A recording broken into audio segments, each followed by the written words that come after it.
When I discovered my husband had secretly given our entire $200,000 emergency fund to his mother for her RV adventures, I was furious. But when I learned he was dying of liver cancer and still choosing her over me, I realized I had the perfect opportunity for the most devastating revenge of his pathetic life. He called me heartless for questioning where our money went, but what he didn't know was that I'd already filed for divorce and was about to let him discover just how expensive dying without a wife can be. Before I walk you through this whole mess, please do me a small favor. Make sure to subscribe to the channel, hit that like button, and let me know in the comments. What city are you watching from? It always amazes me to see how far these stories reach. And honestly, knowing there are people out there who understand what I went through means everything to me. Now let's get back to my story. My name is Emily Bennett. I'm 45 years old. I work as a financial analyst for a mid-sized investment firm. And 6 months ago, I discovered my husband had been systematically draining our life savings to fund his mother's fake lifestyle while hiding his terminal cancer diagnosis from me. It all started on a Tuesday morning in March when I went to First National Bank to withdraw money from our emergency savings account. David and I had built up exactly $200, 347 over 7 years of marriage. Our safety net for medical emergencies, job loss, natural disasters, whatever life might throw at us. We'd been so careful, so disciplined. Every tax refund went into that account. Every bonus I earned from work. Every dollar we could spare after paying our mortgage, utilities, groceries, and basic expenses.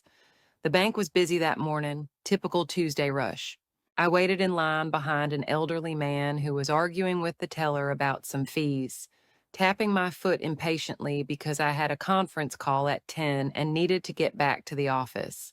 When my turn finally came, I handed over my ID and account information to Sarah, a young teller I'd seen before. I need to make a withdrawal from our emergency savings, I said, about 15,000. My husband's car needs major repairs and we don't want to put it on credit.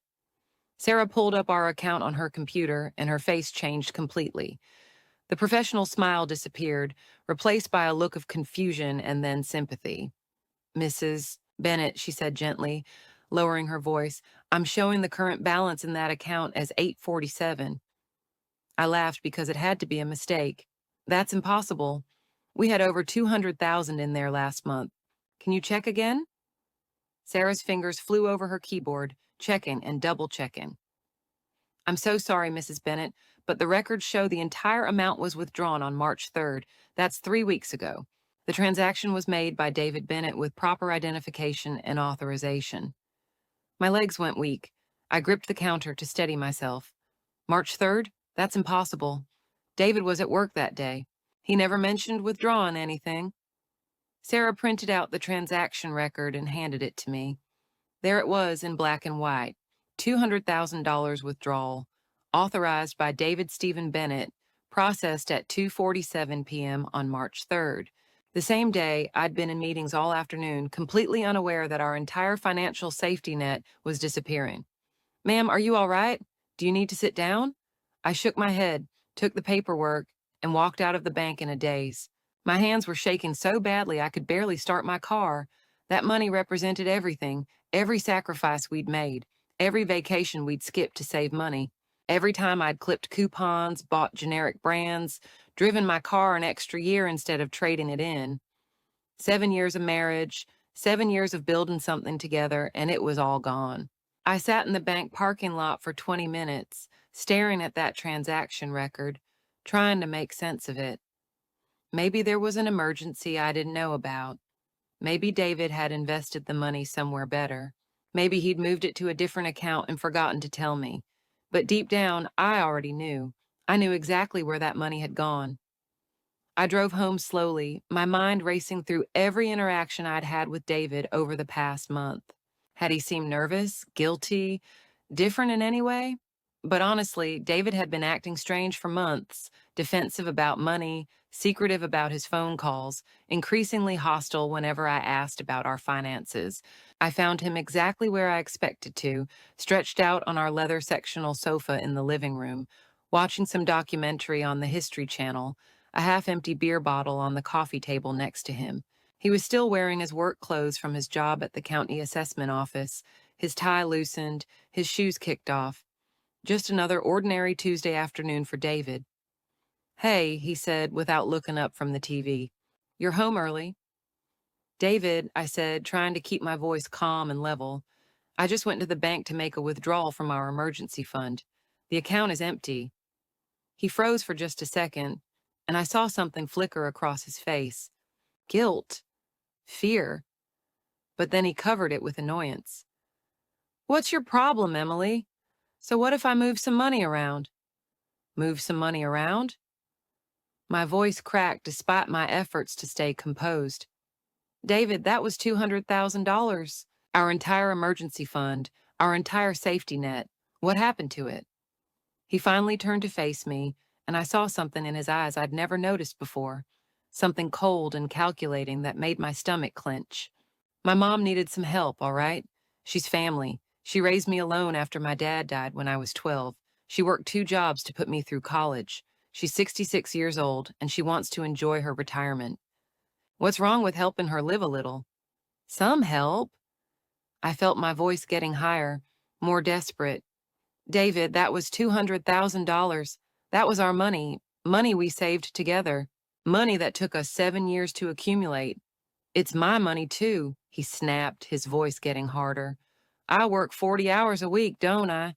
I contribute to this household. I pay half the mortgage, half the utilities, half everything. If I want to help my mother enjoy her golden years, that's my decision to make." "But you didn't even tell me," I said, and I could hear the pleading in my own voice. "We're supposed to be partners, David. We're supposed to make these decisions together. That money was for emergencies. For us. What if something happens? What if one of us gets sick? What if you lose your job?" David's face darkened with anger. "What if, what if, what if? You're always worried about something, Emily. Always expecting the worst. My mother deserves to be happy. She deserves to see the country, to live her dreams while she still can. And if that bothers you, then maybe you need to examine your priorities."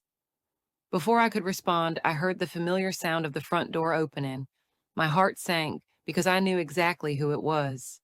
"David, honey, I'm back." Linda's voice echoed through the house, that same syrupy sweet tone she always used when she wanted something. Perfect timing.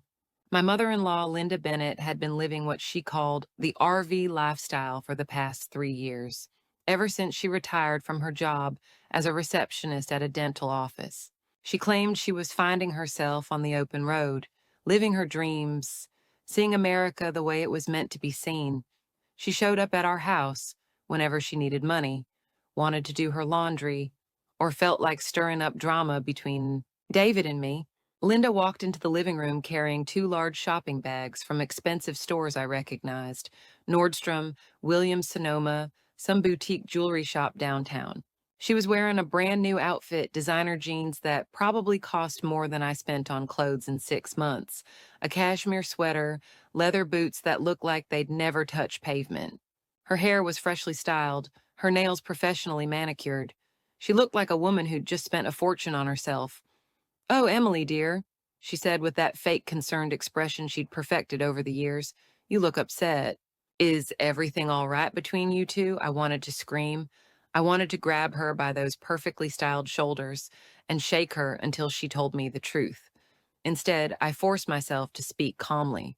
"Actually, Linda, I just found out about the $200,000. For just a split second, her mask slipped. I saw something calculating flash across her face before she recovered and put on her wounded victim expression. "Oh my goodness," she said, pressing her hand to her chest dramatically. "David, you told her? I specifically asked you not to worry Emily with this." David shifted uncomfortably on the couch. "Emily's making a big deal out of nothing, Mom. I told her you needed some help with your retirement plans, but she's acting like it's the end of the world." "Help?" I laughed, but there was no humor in it. "Linda, he cleaned out our entire emergency fund, every penny we'd saved in 7 years of marriage, without saying a word to me." Linda sat down in the armchair across from us and folded her hands in her lap, the picture of elderly innocence. Oh, my dear, I had no idea this would cause problems between you two. Emily, sweetheart, I'm just an old woman trying to see the country before I die. David was just being a good son, helping his mother fulfill her dreams. Surely you can understand that. What I understand, I said, my voice getting sharper, is that good sons don't steal from their wives to fund their mother's vacations. David's face flushed red with anger. Steal? That's my money too, Emily. This is my house, my marriage, my family, and I'll spend my money however I damn well please. Linda jumped in quickly, her voice soft and reasonable. Now, let's not fight about this. Family is everything, Emily. Blood is thicker than water. Someday, when you're my age, you'll understand what it means to need your children's support. David is just being loving and generous. I stared at both of them, and suddenly I felt like I was looking at strangers. The man I'd married 7 years ago wouldn't have done this. He wouldn't have stolen our life savings behind my back. He wouldn't have chosen his manipulative mother over his wife. The woman who'd raised him had twisted him into something unrecognizable. I need some air, I said, grabbing my keys from the kitchen counter. Where are you going? David called after me, but his tone was more irritated than concerned. Out, I replied without looking back. I drove aimlessly through our neighborhood for over an hour, my mind spinning with rage and disbelief. 7 years of marriage, and this was what it had come to. David had betrayed me in the most fundamental way possible. He'd stolen our future security and given it to his mother without even having the decency to discuss it with me first. But as I pulled back into our driveway, I noticed that the living room window was open and I could hear voices inside.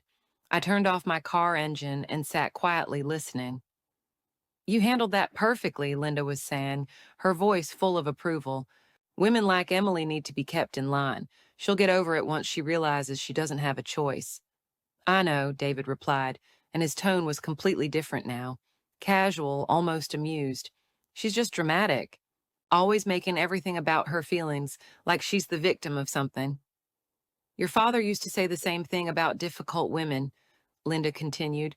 Sometimes you have to show them who's in charge. Emily thinks she has equal say in this marriage, but she needs to learn her place. The thing is, Mom, I've been giving you money for years, and she never noticed before. She's not as smart as she thinks she is. They both laughed, and the sound made my blood run cold. Well, she certainly doesn't understand family loyalty, Linda said. I raised you by myself after your father died. I sacrificed everything for you. It's only natural that you'd want to take care of me now. Exactly. And if she can't accept that, then maybe she's not the right woman for me. I sat frozen in my car, listening to my husband and his mother discuss me like I was a problem to be managed rather than David's wife and partner. They were talking about years of secret financial transactions, about manipulating me, about my place in the marriage hierarchy. I wasn't David's equal. I was an obstacle to his mother's comfort. That night, I lay awake in bed, next to David, planning my next move. I needed to know exactly how bad this betrayal was. How long had it been going on? How much money was really involved? What else had David been hiding from me? The next morning, while David was at work and Linda was out shopping for more expensive clothes, I called First National Bank and requested detailed statements for all our accounts going back 3 years. I also called our financial advisor, our insurance company, and our mortgage lender. If David had been hiding financial transactions from me, I was going to find every single one. What I discovered made my blood run cold. David hadn't just stolen our emergency fund, he'd been systematically draining our accounts for almost 3 years. I spread the bank statements across my dining room table like evidence at a crime scene, using my financial analyst training to trace every suspicious transaction. It started small, $500 on June 15th, 2020, listed as family emergency. Then $1,000 on July 3rd for mom's car trouble, money I'd never noticed because I trusted him to manage our joint checking account while I focused on our long-term savings and investments. But as I traced the pattern month by month, the amounts got larger and the excuses got more elaborate. August 2020, $3,000 for mom's medical bills. September, $2,500 for RV park deposits. October, $5,000 for emergency RV repairs. a repair that supposedly happened while Linda was visiting us, sitting in our living room perfectly healthy. I remembered that October weekend now with crystal clarity. Linda had called David crying about her broken down RV, stranding her somewhere in Nevada. David had rushed to wire her money while I was at a work conference. When I'd asked about it later, he'd brushed it off as just helping Mom get back on the road. But Linda had been in our guest bedroom that entire weekend, doing laundry and raiding our refrigerator. The pattern became sickeningly clear as I worked backward through 3 years of statements. January 2021, $10,000 for Mom's emergency medical treatment. The same month, Linda had bragged to me about passing her annual physical with flying colors. March 2021, $8,000 for upgrading to a safer RV. Money wired the day after Linda had shown me Facebook photos of her new luxury coach that she claimed was a gift from a generous friend. Every transaction told a story of lies layered on top of lies. I found ATM withdrawals for cash that David had never mentioned, always in round numbers, $2,000, $3,000, $5,000. When I cross-referenced the dates with my calendar, I realized they'd happened during Linda's visits to our house. She'd been taking cash directly from our accounts while sitting at our dinner table. The amounts escalated dramatically in 2022. February, $15,000 for Linda's travel emergency when she supposedly got stranded in Arizona. May, $20,000 for unexpected RV maintenance. August, $25,000 for what David had told me was a one-time down payment on Mom's dream RV. Each withdrawal had come with David's earnest promises that this would be the last time that Linda would pay us, back once she got settled. I pulled out my laptop and created a spreadsheet, something I should have done years ago if I hadn't been so trusting. Column A, date. Column B, amount. Column C, David's explanation. Column D, what was really happening. As I filled in each row, my hands shaking with rage, the scope of the deception became overwhelming. The final entry was the $200,000 emergency fund withdrawal on March the 3rd, the money that was supposed to save David's life, handed over to fund his mother's kept boyfriend. I calculated the running total and stared at the number until my eyes burned. 287,439, nearly $300,000 stolen from our marriage, our future, our security. But there had never been any payback. Only more requests, more emergencies, more reasons why Linda needed our money. I found email chains where David had promised me Linda was working on paying us back, but when I searched our account records, not a single dollar had ever been returned. The total amount was staggering. Over the past 3 years, David had given his mother nearly $300,000 of our money, not just the emergency fund. That was just the latest and largest theft. He'd been bleeding us dry for years, and I'd been too trusting, too focused on our future, too busy with my own career to notice that my own husband was robbing me blind. I was still processing this betrayal, still trying to figure out how I could have been so blind, when my phone rang. The caller ID showed Dr. Martinez's office, David's primary care physician. Mrs. Bennett, this is Dr. Martinez. I need you to come in as soon as possible. It's about your husband's test results from his physical last week. My heart jumped. Is something wrong? I'd prefer to discuss this in person. Can you be here this afternoon? An hour later, I sat in Dr. Martinez's office staring at medical reports that changed everything. Blood tests, imaging scans, biopsy results. The words seemed to swim on the page: hepatocellular carcinoma, advanced stage, aggressive progression, poor prognosis. Your husband has late-stage liver cancer, Dr. Martinez said gently. It's quite advanced, I'm afraid. We're looking at stage 4, with some spread to nearby lymph nodes. The room seemed to tilt around me. How is that possible? David seems fine. He goes to work every day. Liver cancer often doesn't present symptoms until it's quite advanced, the doctor explained.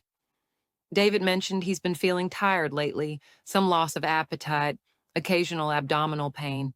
He attributed it to stress at work. How long does he have? Dr. Martinez folded his hands on his desk. Without treatment, probably 6 to 8 months. But there is hope. If we can find a donor match and move quickly with a liver transplant, his prognosis improves dramatically. The 5-year survival rate with a successful transplant is about 70%. My mind was reeling. David was dying. My husband of 7 years was dying, and he didn't even know it yet. Dr. Martinez, I need to ask you something.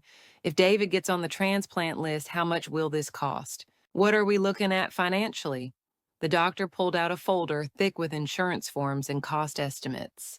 With your current insurance coverage, you're looking at approximately $150,000 to $200,000 out of pocket.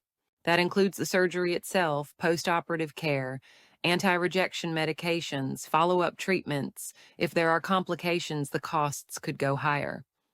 $150,000 to $200,000, the exact amount we'd had in our emergency savings account.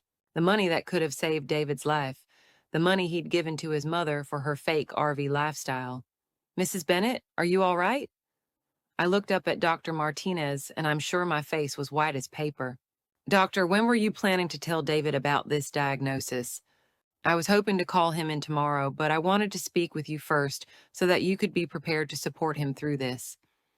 This kind of news is always devastating for families.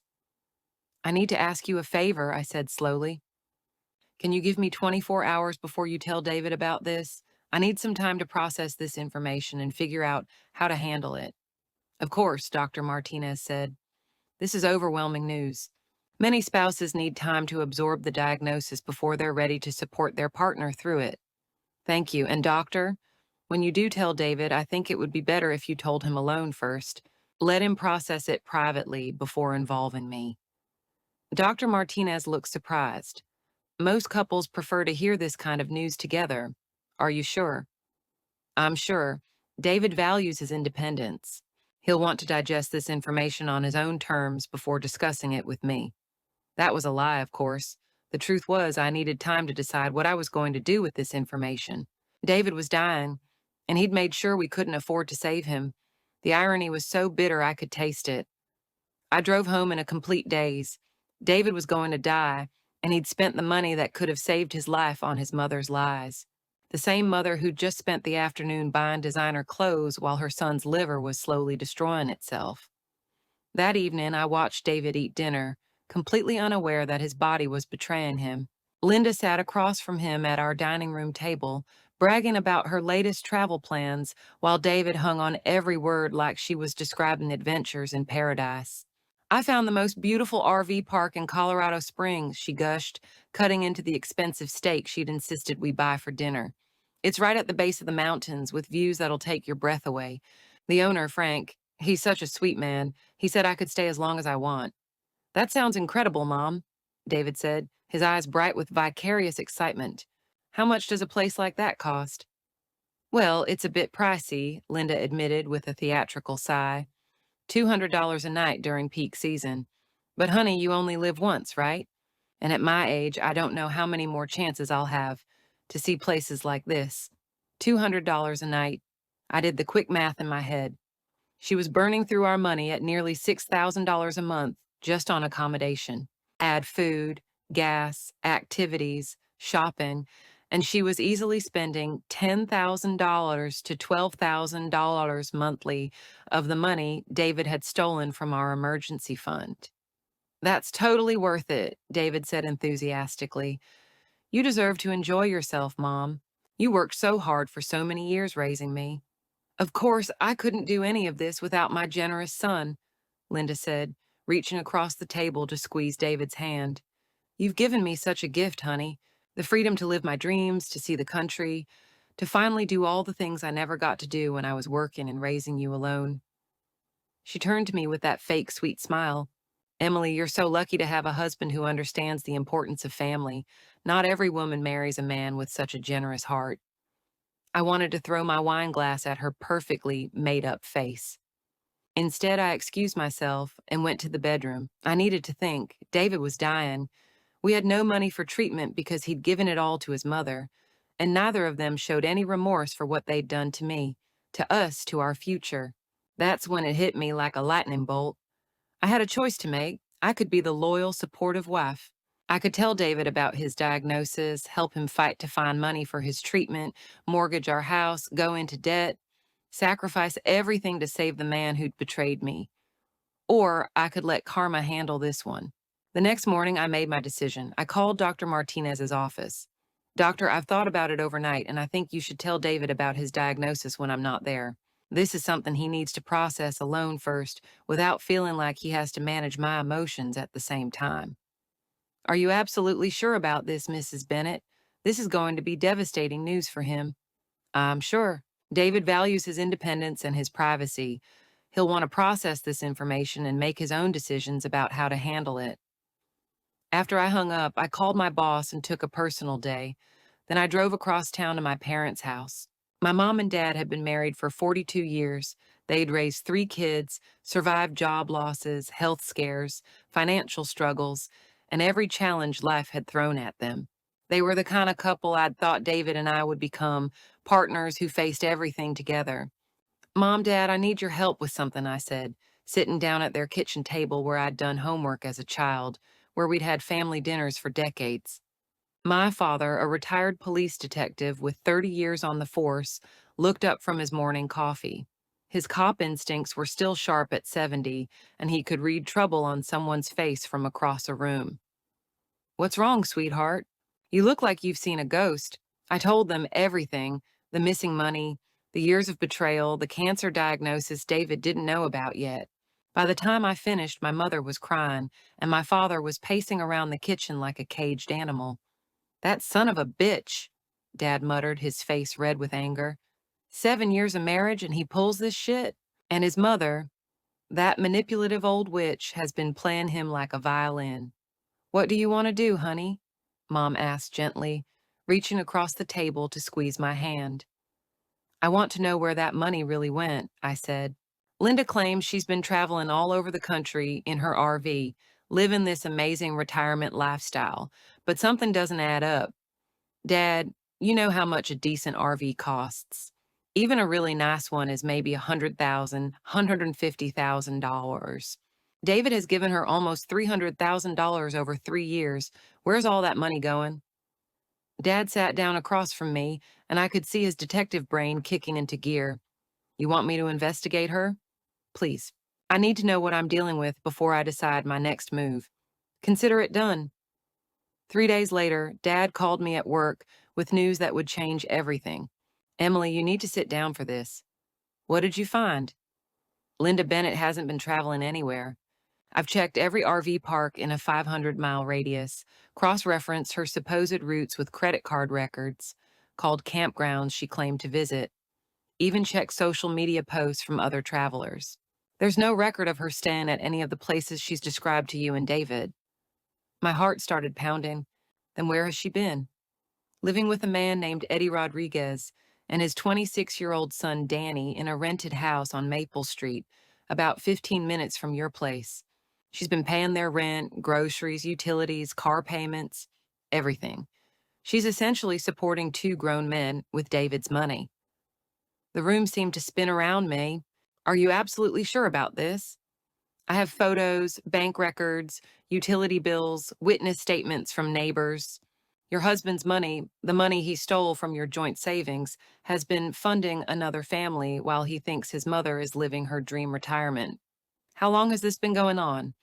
Near as I can tell, about 3 years. Right around the time she supposedly started her RV lifestyle.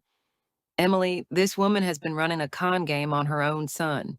I hung up the phone and stared at the wall of my office, trying to process what I'd just learned. David had chosen his mother over me. His mother had chosen her boyfriend over him. The betrayal was so deep, so complete, that it took my breath away. That afternoon, David came home early from work. I was sitting in the living room when I heard his car in the driveway, and I knew immediately that something had changed. His footsteps were slower, heavier. When he walked through the front door, his face was pale and his hands were shaking. Emily, we need to talk. About what? I asked, though I already knew. I went to the doctor today. Dr. Martinez called me in for some follow-up tests. His voice was barely above a whisper. Emily, I'm sick. Really sick.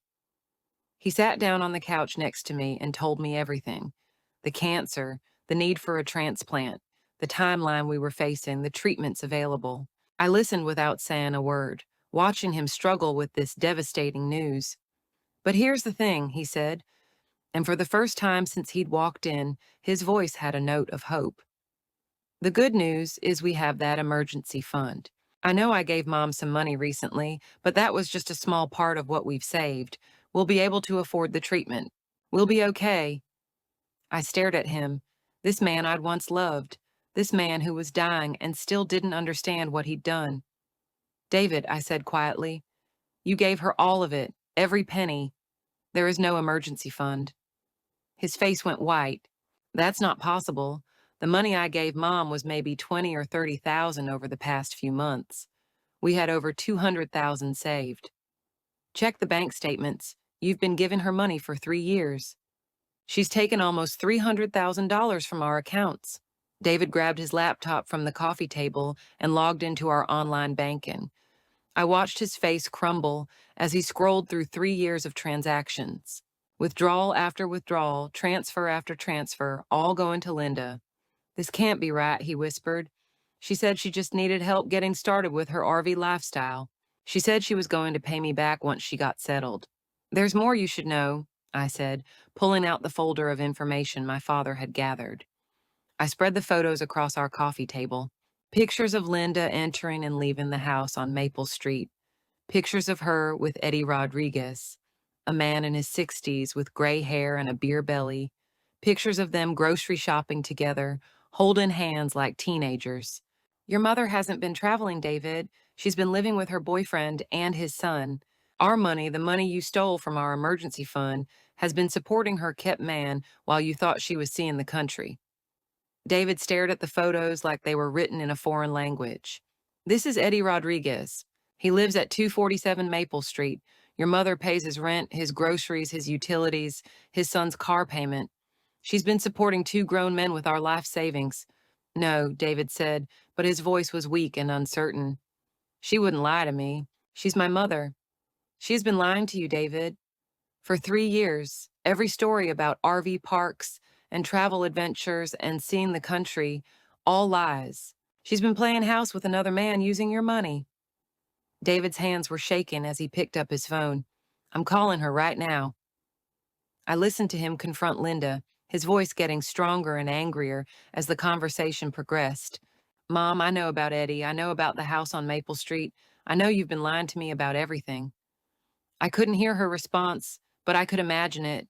The victim act, the tears, the guilt trips she'd perfected over the years. Don't you dare, David shouted into the phone. Don't you dare try to make this my fault. I gave you everything I had, and you've been supporting another man with my money? While I'm dying? He hung up and looked at me with eyes full of regret and desperation. Emily, I'm so sorry. I had no idea she was lying to me. I thought she was just trying to enjoy her retirement. I never meant for this to happen. Sorry doesn't bring back $300,000, David. We'll figure this out. We'll get a loan against the house, or I'll take out a personal loan, or... No, I said, standing up and walking to the bedroom. We won't. I came back with the divorce papers I'd had my lawyer prepare that morning. I'm leaving you, David. His mouth fell open. You can't be serious, Emily. I'm dying. I need you. And whose fault is that? I asked, my voice as cold as ice. You chose your mother over me, over us, over our future. You stole our life savings and gave it to a woman who's been lying to you for 3 years. You made this bed, David. Now you can die in it. Emily, please. I'm done. I've already filed the papers. You'll be served tomorrow. The next few weeks were a whirlwind of lawyers, mediators, and David's increasingly desperate attempts to reconcile. He'd call me at work, crying and begging me to come back. Linda would show up at my office, making scenes about how I was abandoning her dying son. David's sister flew in from California to try to talk sense into me, but I held firm. During our divorce mediation, I presented evidence of David's financial abuse, the systematic theft of our joint savings over 3 years. The domestic violence incident when he'd slapped me during one of our fights about money, an incident I'd documented with photos and a police report. Mrs. Bennett, the mediator said, Given the circumstances you've described, what are you seeking in this divorce settlement? I want the house, I said simply. David can keep his pension, his 401k, and whatever debt he's accumulated. I'll take the house and walk away clean. David's lawyer started to object, but David stopped him. Fine, give her the house. Just please, Emily, don't press criminal charges for the money. I'm not pressing charges, David. I'm just leaving. What David didn't know was that I'd made another decision, one that would define the rest of his very short life. The day before our divorce was finalized, I called Dr. Martinez. Doctor, I need to discuss David's status on the transplant list. Of course. We're still looking for a compatible donor, but he's been moved up in priority given the aggressive nature of his cancer. I want him removed from priority status. There was a long silence on the other end of the line. Mrs. Bennett, I'm not sure I understand what you're asking. There's a 7-year-old girl named Sarah Chin who needs a liver transplant, isn't there? I read about her case in the newspaper. Give David's priority status to her. But Mrs. Bennett, David could die without a transplant. Doctor, my husband spent our entire life savings on his mother's boyfriend while lying to me for 3 years. He chose his family over ours. Now I'm choosing that little girl over him. Another long pause. This is highly unusual, Mrs. Bennett.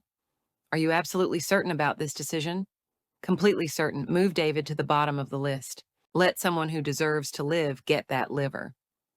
After our divorce was finalized, I watched David's life spiral completely out of control. Without me managing his medical appointments, his diet, his medications, he deteriorated rapidly. He tried dating, posting pictures on social media with some woman Linda had introduced him to, probably another one of her schemes to find someone to support them. But even in the photos, you could see David was getting sicker by the day. Linda, meanwhile, kept demanding money. When David couldn't provide it anymore, she grew desperate and started calling me directly. Emily, honey, I know we've had our differences, but David is dying. He needs help, and I can't afford to take care of him and Eddie, too. Then maybe you should choose which man is more important to you, Linda. You don't understand. Eddie has health problems.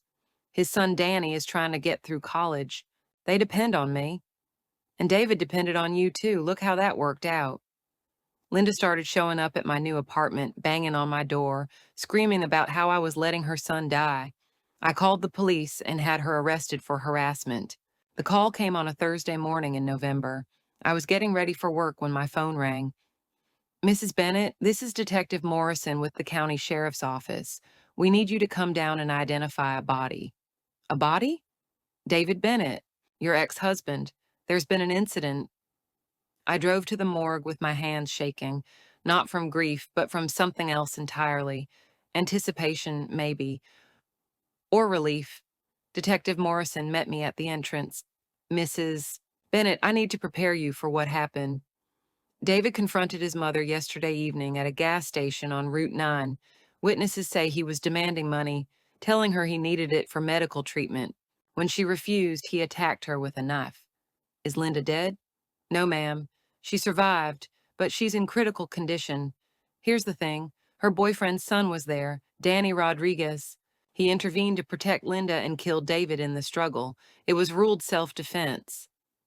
I followed Detective Morrison into the morgue. There was David lying on a stainless steel table under fluorescent lights.